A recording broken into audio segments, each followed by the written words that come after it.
Hello అండి, అందరికీ నమస్తే. కార్తీక మాసంలో ఎంతో ముఖ్యమైన పర్వదినం ఈ కోటి సోమవారం. ఏ రోజైతే శ్రావణ నక్షత్రంలో ఉంటుందో కార్తీక మాసంలో ఆ రోజుని కోటి సోమవారంగా భావిస్తారు. ఈ సంవత్సరం 2025 అక్టోబర్ 30 గురువారం మనకి కోటి సోమవారంగా వచ్చింది.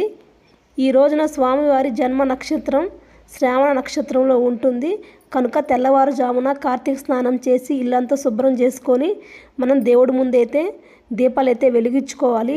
ఎవరైతే ఈ కోటి సోమవారం పూజ అయితే చేసుకుంటారో వాళ్ళకి కోటి సోమవారాల పుణ్య ఫలితం దక్కుతుంది. కార్తీక మాసంలో కొంతమంది పూజ చేయని వాళ్ళు ఉంటారు కదండి, వాళ్ళు రేపు ఒక్కరోజు కోటి సోమవారం చేసుకుంటే వాళ్ళకి జన్మల పుణ్యం అయితే దక్కుతుంది. ఇంతకీ ఈ కోటి సోమవారం పూజ ఎలా చేసుకోవాలో నేనైతే చెప్తానండి. వెళ్ళే ముందు చిన్న లైక్ సబ్స్క్రైబ్ అయితే మనమైతే ఫస్ట్ అయితే తులసి పూజ అయితే చేసుకోవాలి. తులసి దగ్గర ఉసిరికాయ ఉంటే ఉసిరి దీపం అయితే వెలిగించుకోండి, చాలా మంచిది.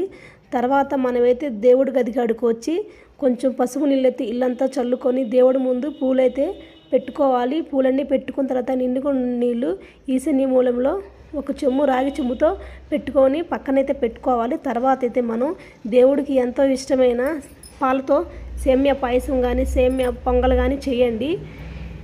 ఇవన్నీ చేయలేకపోతే ఒక్క పాలు పెట్టినా చాలండి, ఆయన పాలాభిషేకుడు కాబట్టి ఆయనకి చాలా ఇష్టము.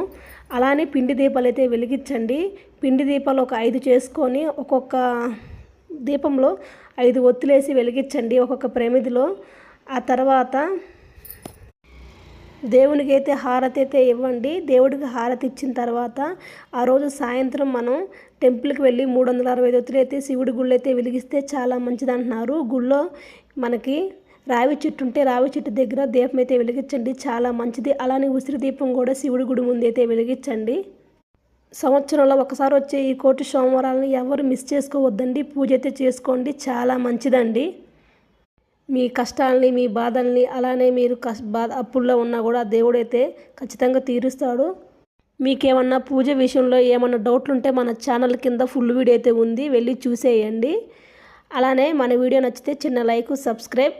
ఓం నమః శివాయ.